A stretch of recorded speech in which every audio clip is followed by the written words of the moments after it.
et je viens rompre le silence. Je pense que nous sommes arrivés à un moment où il faut connaître la vérité. Il s'agit de ma fille, dont le nom est Ngobiaga Sarah Mathilde. Elle est née le 19 février 2004 à l'hôpital de Sarbayemi. Et elle vivait avec sa mère à Yaoundé. Et on était en parfaite communication. Je voudrais que tout le monde comprenne que je viens sortir, c'est-à-dire déclarer son identité.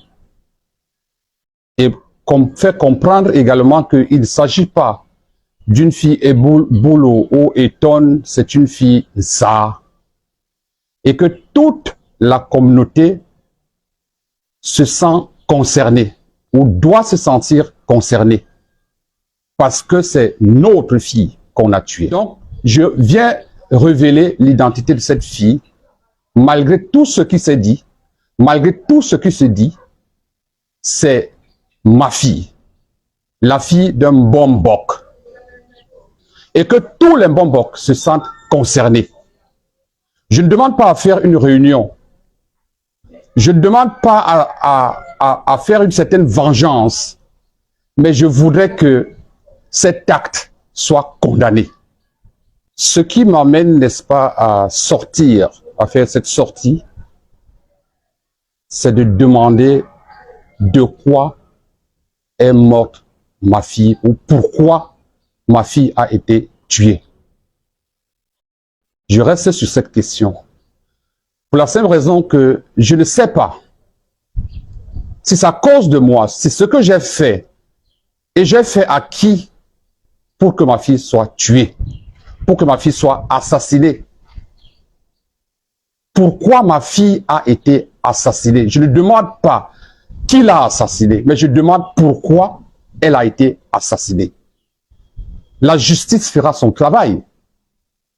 Mais je veux d'emblée savoir, avant que je l'enterre, pourquoi est-ce qu'elle a été assassinée. Est-ce à cause de son père? Est-ce à cause de sa mère? Est-ce à cause d'elle-même? Ou c'est juste un règlement de compte? Mais ce qui est sûr, ce n'est pas un accident. C'est un acte prémédité. Je fais cette sortie pour révéler son identité.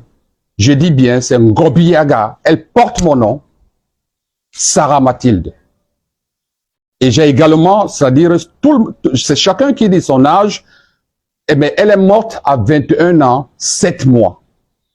J'ai ici les photos de sa naissance, j'ai ici les photos où sa grand-mère la porte, et les photos où nous sommes ensemble. Le reste, je suis parti de sa naissance pour que les gens ne se trompent plus sur sa naissance, sur son âge. C'est pourquoi j'ai apporté ces images. On voit les images qui portent les dates même, c'est-à-dire de la naissance. Donc c'est chacun qui dit ce qu'il veut. Quant à ce qui concerne la scène, ce qui s'est passé, il y a une partie de vérité et il y a l'autre, c'est-à-dire l'autre partie qui n'est pas vraie. Ma fille était une intellectuelle. Déjà, tout le monde sait qu'elle allait commencer à travailler dans une banque. Donc, ce n'est pas une prostituée. Pour qu'on dise qu'elle était avec les amis avant qu'on l'empoisonne. Non. Ma fille a été enlevée chez elle. Elle a été enlevée chez elle pour aller chercher de la nourriture dans un restaurant. Maintenant, du restaurant, elle a été détournée de l'itinéraire de la maison pour se faire livrer, c'est-à-dire chez un bourreau. Et c'est de là qu'elle est sortie morte, avant qu'on la jette dans un hôpital. Ce n'est pas une affaire de rue, de prostituée, non. Ma fille ne l'est pas. Ma fille ne se drogue pas. Moi-même, je ne me drogue pas. Mais on doit comprendre une chose. Chacun est libre de dire ce qu'il veut. Mais le vrai problème, c'est que dans le Mbok Bassa, même si vous êtes un chasseur, il y a des animaux dans la forêt qu'on ne tue pas. Vous êtes un pêcheur. Il y a certains poissons qu'on ne tue pas. Il faut donc comprendre que même dans la vie, il y a des sangs.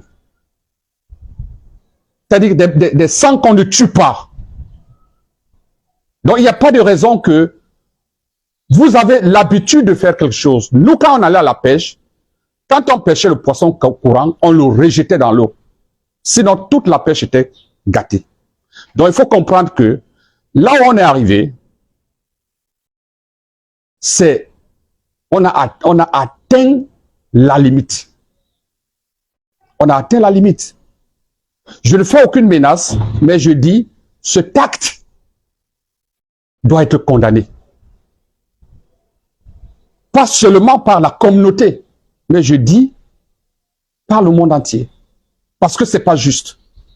Détruire un enfant de cet âge, c'est comme détruire la nature. Parce que là, on s'attaque à la nature. Combien allait venir après elle? On ne sait pas. Donc c'est une destruction de la nature. Il n'y a pas de nom pour un parent qui a perdu sa fille ou son enfant. Il peut avoir un nom pour un enfant qui a perdu son père, sa mère, son parent, ou une femme qui a perdu son mari, un mari qui a perdu. Mais pour un parent qui perd son enfant, jusqu'à aujourd'hui, les plus grands dictionnaires n'ont pas encore mis un nom pour cela. Parce que c'est inconcevable. Et aujourd'hui, je suis comme, c'est-à-dire une personne qu'on a amputé le cœur, parce qu'on m'a amputé une affection. Donc j'ai une amputation, c'est-à-dire cardiaque. Le choc est immense. Et ça doit se faire comprendre de partout dans le monde que c'est un acte ignoble. Que si la personne qui a commis cet acte reste encore cachée, qu'elle se dévoile pour me dire pourquoi il a fait. C'est pas moi qui condamne. Je laisse la tâche, c'est-à-dire à la justice et aux autorités. Mais moi, je veux savoir pourquoi on l'a tué. Alors, maintenant que vous avez regardé, vous avez écouté, vous avez suivi, vous avez liké et vous avez partagé, merci de l'avoir fait, car nous comptons toujours sur vous. Nous sommes arrivés à la fin de la vidéo, mais nous comptons toujours sur vous. Donnez vos commentaires, dites ce que vous pensez. Si vous avez une critique à faire, faites-le. Nous recommandons ces commentaires, nous répondons à tous vos commentaires et nous acceptons toutes les critiques. Merci pour ceux qui ont partagé, qui continuent de partager, qui like, qui écoutent nos vidéos, qui écoutent nos publications, qui like, qui commentent et qui partagent, comme nous vous le recommandons, nous le demandons. Merci beaucoup pour tout cela et nous espérons qu'avec vous, nous grandirons et nous irons loin, car il n'y a que vous seuls qui pourrez nous aider. Merci.